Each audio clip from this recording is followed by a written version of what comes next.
Encantados de teneros a los tres por aquí en un día en el que seguimos mirando, seguimos esperando la respuesta de Israel, el papel de Estados Unidos. Ayer nos sorprendimos con uno de los mayores ataques que ha sufrido Israel desde el pasado 7 de octubre. Se habla en algunos medios de hasta más de 100 heridos, 4 soldados israelíes fallecidos en este ataque, de nuevo con drones, también dando muestra de cómo está cambiando la guerra, en este caso contra territorio israelí. Te quiero preguntar por este ataque, José Luis, y también si esperas una respuesta contundente hacia Hezbollah. El propio Galán lo informaba hace apenas unos minutos.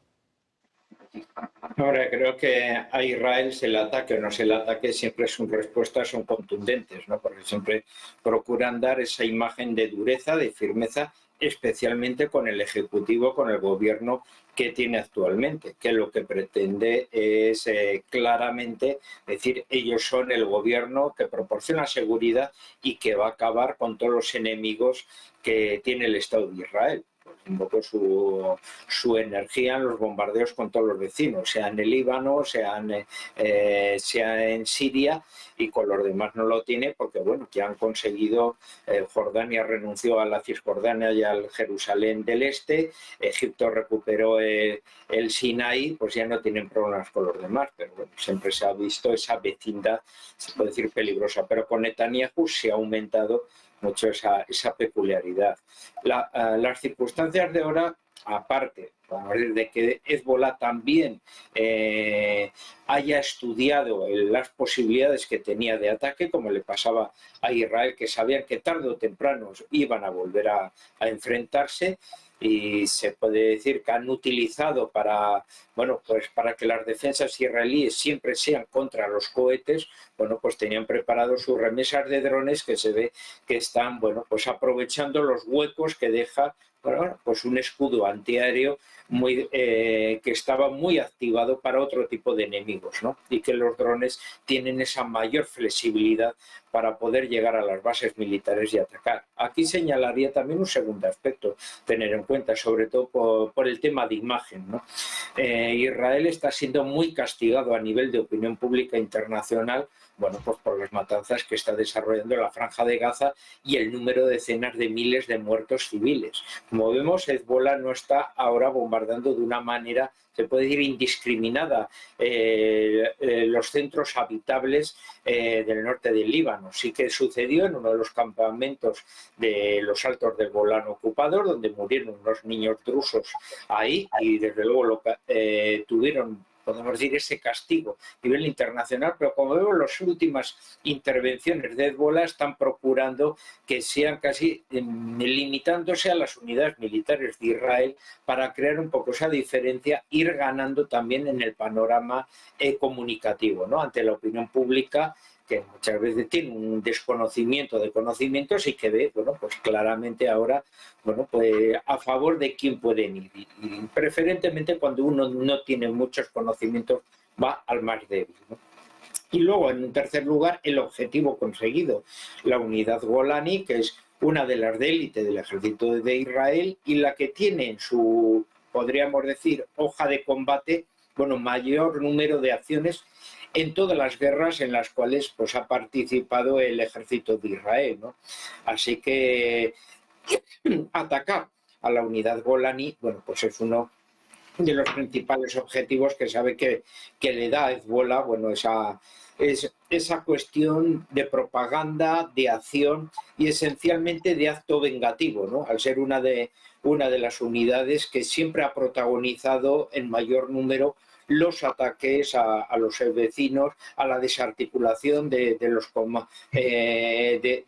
comandos irregulares enemigos de Israel, etcétera, ¿no? O sea, el atacar a la unidad Golani da un plus, se puede decir, de propaganda, de comunicación y sobre todo de ese placer, entre comillas, que puede proporcionar un acto de venganza, ¿no? Y claramente a Israel le muestra también un poco sus inseguridades, ¿no? O sea, su enemigo va aprendiendo también de los errores y va respondiendo después de un momento en el cual el movimiento había sido plenamente descabezado y se creía, bueno, pues que ahora después de las bajas que habían tenido con todos los misiles que habían dejado sin cuadros y la eliminación de su cúpula dirigente, bueno, pues muy reblandecida la posibilidad de reacción que pudiera tener Hezbollah, ¿no? Bueno, pues pendientes de Hezbollah, pendientes también de estos nuevos ataques, de estas nuevas represalias por parte de Israel. Eduardo, te quiero preguntar si estás sorprendido pues un poco por lo que estaba comentando ahora José Luis, ¿no? Por la debilidad de las defensas israelíes y también, bueno, pues lo que hemos comentado muchas veces, ¿no? Estos nuevos drones, estas nuevas armas que también entran con fuerza ahora en la guerra de Oriente Medio. Vemos que con poco también se puede hacer mucho daño, ¿no? Que es un poco lo que demostraba ahora Hezbollah. Bueno, lo ha demostrado Hezbollah y ha quedado demostrado en la guerra de Ucrania, donde los aviones han brillado por su ausencia. Los ejércitos han descubierto que no necesitan aviones, lo que necesitan es controlar el espacio, ¿no? Para ello están los aviones, pero hay muchos otros medios.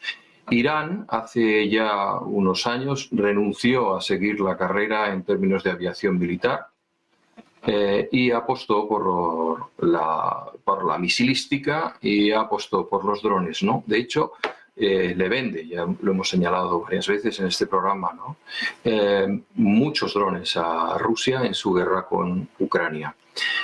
A mí me gustaría incidir en un aspecto y es la asimetría de los golpes. Hay 4 niveles en el conflicto.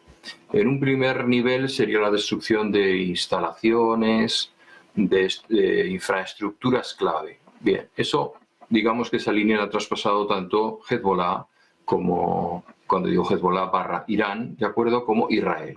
Una segunda sería la destrucción de bases militares, objetivos militares.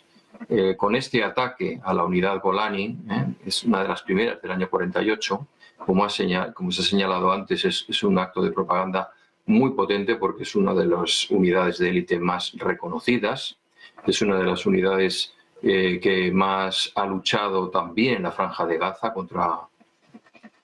contra Hamas, aunque su historia se refiere más a la frontera norte, pero, por ejemplo, en Gaza tuvo que ser retirada por el enorme número de bajas que tuvo. Y luego hay un aspecto que es muy importante y se ha señalado antes, ¿no? Y es la propaganda. No hay que olvidar que la famosa intervención en Entebbe, en Uganda, el rescate de aquel avión secuestrado de ciudadanos israelíes, la única víctima de aquella operación en la que estaba implicada la Golani fue precisamente el hermano de Netanyahu, que mandaba el cuerpo y como buen oficial habría cabeza en aquella lucha. Bien, ese nivel, el de ataque a bases militares, lo han cruzado a los dos. El tercer nivel ya es el ataque selectivo a civiles. Esto lo hemos visto con los buscapersonas, lo hemos visto con los ataques coordinados de la aviación israelí y sistemas de detección satélite, etcétera, de personajes muy relevantes de las fuerzas armadas y de la organización política de Hezbollah. Esa línea solamente la ha transgredido por ahora Israel. Irán todavía no se ha llevado por delante ningún dignatario ni ninguna figura eminente de Israel. Y hay un cuarto nivel que es el ataque indiscriminado a la población civil. En el caso de Israel, bueno, en Gaza no hay duda de que lo ha hecho, ¿no? Sin embargo, las fuerzas a las que se enfrenta, tanto de Hamas como de Hezbollah, no han traspasado todavía esa línea o no lo han hecho con la absoluta decisión. Yo soy de los que cree que los 2 ataques de misiles de Irán han sido prácticamente de tanteo. Ellos han señalado que ha sido un éxito. No han conseguido generar grandes daños a Israel, ¿no? Sin embargo, también han lanzado 2 mensajes propagandísticos. Podemos llegar a Israel y podemos hacer daño, podemos llegar a colocar nuestros nuestros misiles donde queremos.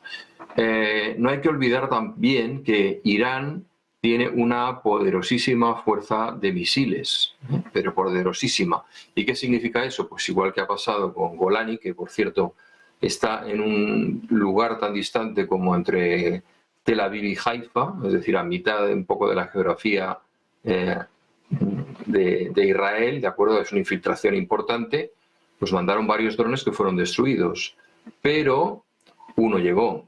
Si tú lanzas cientos de misiles, es muy difícil que en un país tan pequeño y por muy poderoso que sea tu escudo y la defensa que te aporten aliados como puedan ser Estados Unidos o Reino Unido, que también se suman al escudo de defensa, alguno haga daño.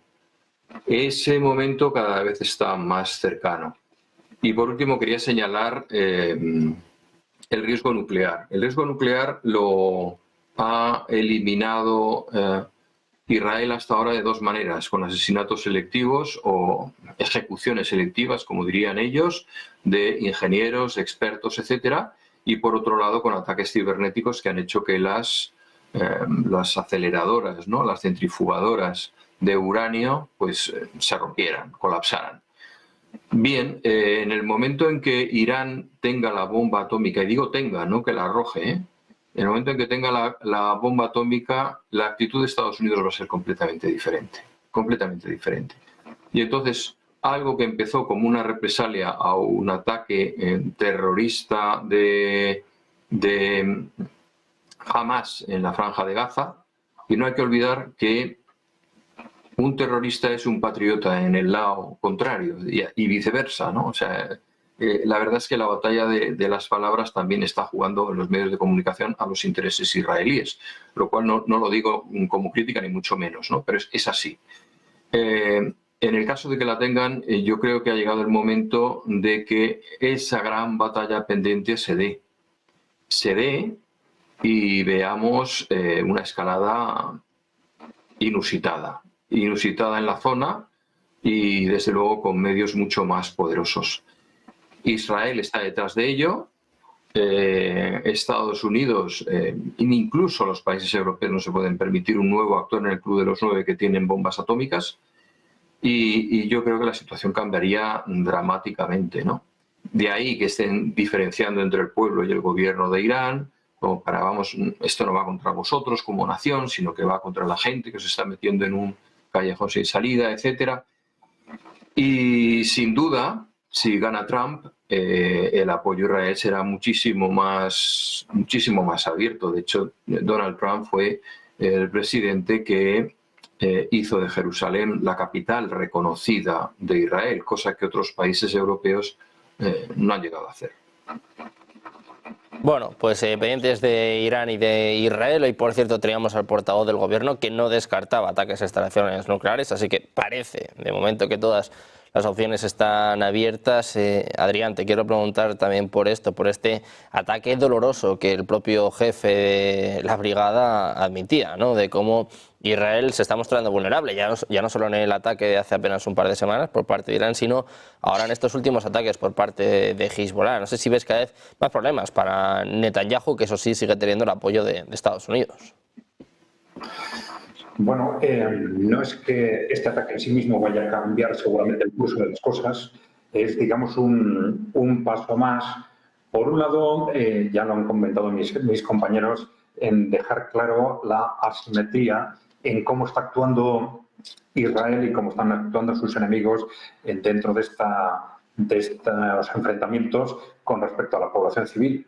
Y esto es algo realmente sorprendente si tenemos en cuenta en qué medida la forma de actuar de Israel está siendo, vamos a decir, tan burda en el ataque a objetivos civiles y tan premeditada. Y esto es lo que puede resultar quizás, lamentablemente, más preocupante, independientemente de las víctimas concretas, por supuesto, ¿no?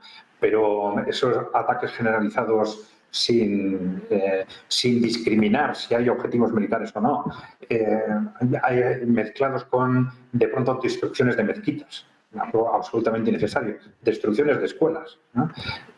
Son cosas que en sí mismo no tienen ningún sentido militar, que no ayudan a Israel en nada dentro de la campaña militar que está desarrollando, pero que sin embargo se hacen de una forma abierta, pública, difundida y que, claro, solo lamentablemente solo nos puede llevar a la conclusión de que hay toda una estrategia de provocación. Si a eso le añadimos los repetidos comentarios de personas de primer nivel cercanas al gobierno o a los medios de comunicación oficiales en Israel, pues lanzando mensajes genocidas una semana sí y otra también, ¿no?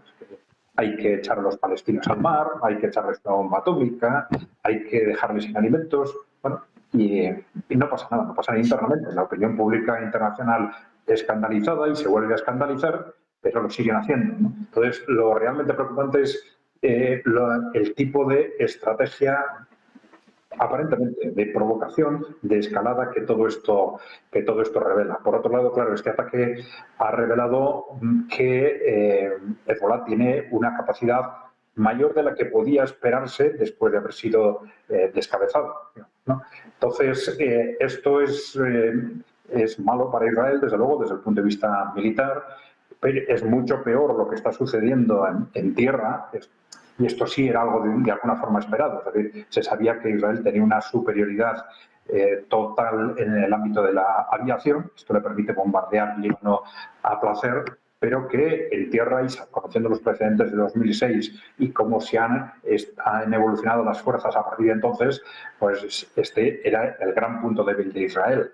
Israel en tierra tenía todas las posibilidades de estrellarse y efectivamente en estos primeros días es esto lo que está pasando.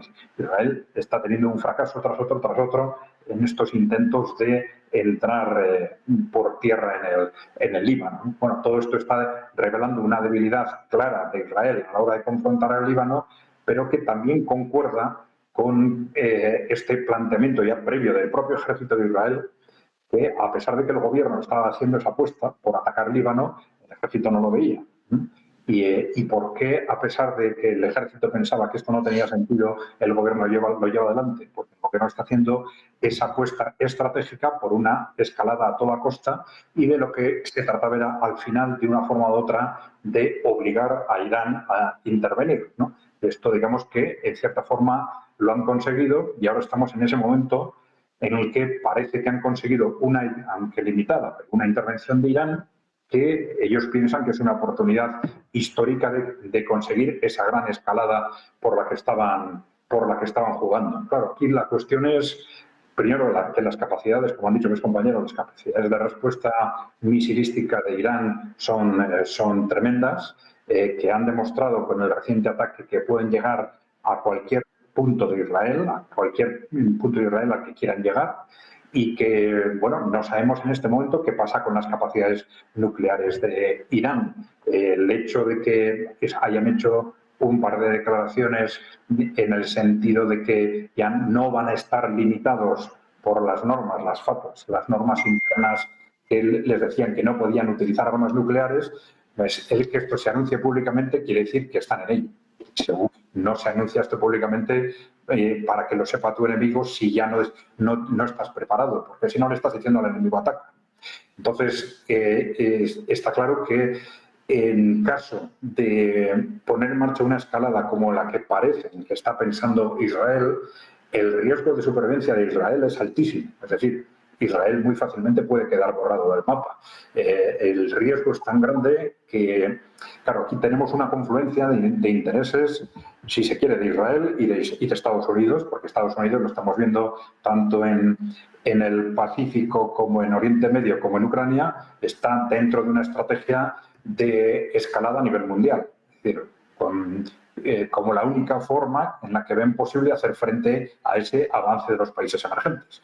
Lo que está ocurriendo en Estados Unidos es que, bueno, no están de acuerdo en por dónde empezar. Y hay unos que dicen que hay que primero atacar a Rusia, otros que dicen que hay que atacar a Irán y otros que dicen que primero hay que atacar a China, ¿no? Esto es algo disparatado, pero más o menos están en esa dialéctica.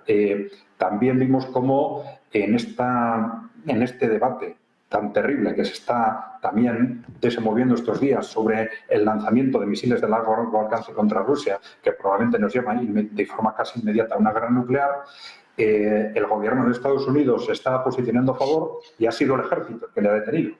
Entonces, si el gobierno de Estados Unidos está en esa posición con respecto a Ucrania, es muy fácil que su posición real con respecto a Irán esté siendo la misma, aunque llevan un año intentando transmitir que ellos están intentando detener a Israel, presionar a Israel para que dialogue, pero el mismo día que hacen esas declaraciones, aumentan las ayudas financieras, aumentan las entregas de armamento a Israel. Con lo cual, es muy posible, bueno, creo que es imposible que Israel ponga en marcha ese ataque contra Irán sin estar de acuerdo con el gobierno de Estados Unidos. Y la cuestión clave que vamos a ver ahora es en qué medida dentro de esa estrategia se pone o no en juego el futuro de Israel a cambio de estas estrategias, no sé si de Estados Unidos o de los intereses corporativos que controlan a Estados Unidos, digamos.